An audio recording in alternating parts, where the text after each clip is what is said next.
conversation like when it comes to you playing tomorrow?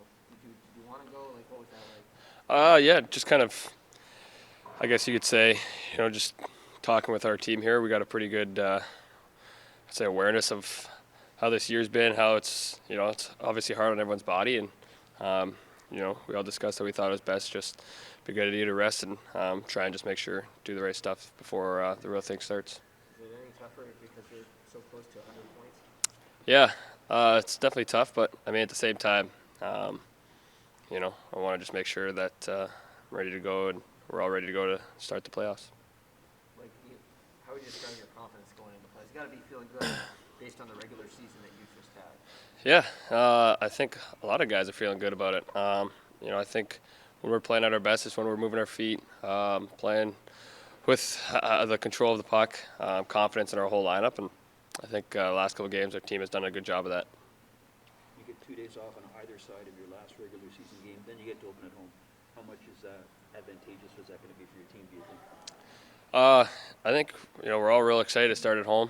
Something we talked about this sort of season of wanting to be on home ice when Game 1 started, and it'll be fun to hear these fans. Obviously, with what we got going on tonight here with the atmosphere in the Scotiabank Arena, and then kind of just the whole Toronto sports area fan base right now. A lot of exciting things going on, so it's contagious for us as well, and we're excited to get going. You didn't get that live effect in the past 2 playoff series for obvious reasons. You look forward to get that now.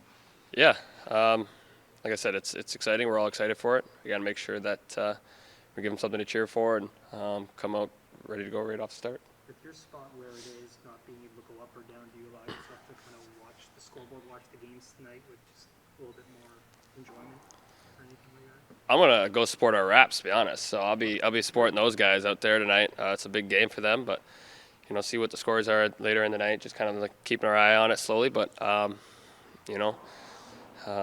like I said, our goal was to achieve the best ranking we could. Obviously, we didn't get the best we could, but we got home ice to start it off, and that's something we talked about, wanted to do, and we're excited about that. We got to make sure that we give something to cheer for. What's it been like watching the Raptors battle back from a pretty tough spot, and now they've got this big game tonight? Yeah, it's been great to watch. Just the competing them, the fighting them, the no quit.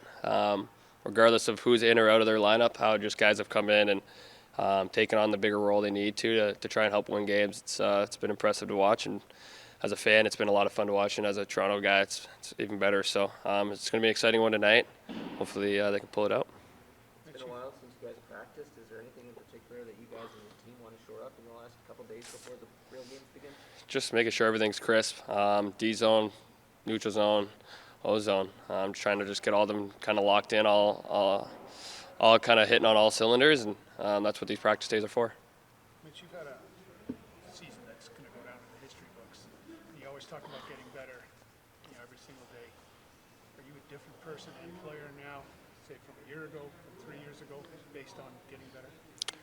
Probably, yeah. I mean, just growing up wise, being more mature, growing into my body a little more, just weight wise and strength wise. So definitely a different person than I was the last couple of years. But something like you just said, I talk about a lot. It's just whenever you're here or whenever you're around the arena, you want to try and just get better, whether it's in the gym, on the ice, and I think that's something that a lot of these guys in our locker room do as well.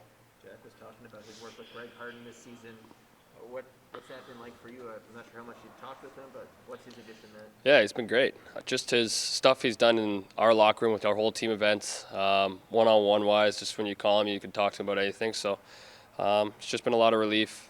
Everyone's got that kind of thing of just athletes in general. If we can handle anything by ourselves and stuff like that, and it's not true. There's a lot of mental health stuff that goes on behind the, I'd say, shades there that some people really hide. And for us athletes, there's nothing to be embarrassed about or hide about. You want to talk about some stuff.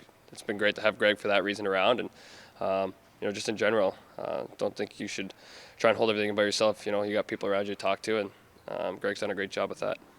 You've talked about your respect for JT before, but when you think about the scary incident at the beginning of the playoffs last year and his journey back and how hard it was, but how vigilant he was to come back and even through this year. What does that say about him?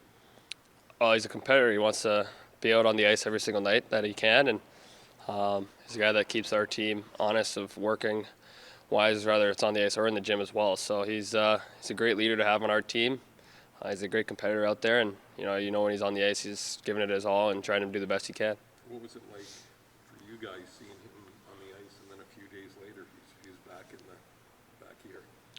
Well, it's a big relief. Obviously, when that happens and something that happens, you kind of just worry about himself, worry about his family. Obviously, he's got 2 kids and a great wife, so you think about them first, and not anything really about his athlete personality. You think about his person, and it's sad to see it go down like that.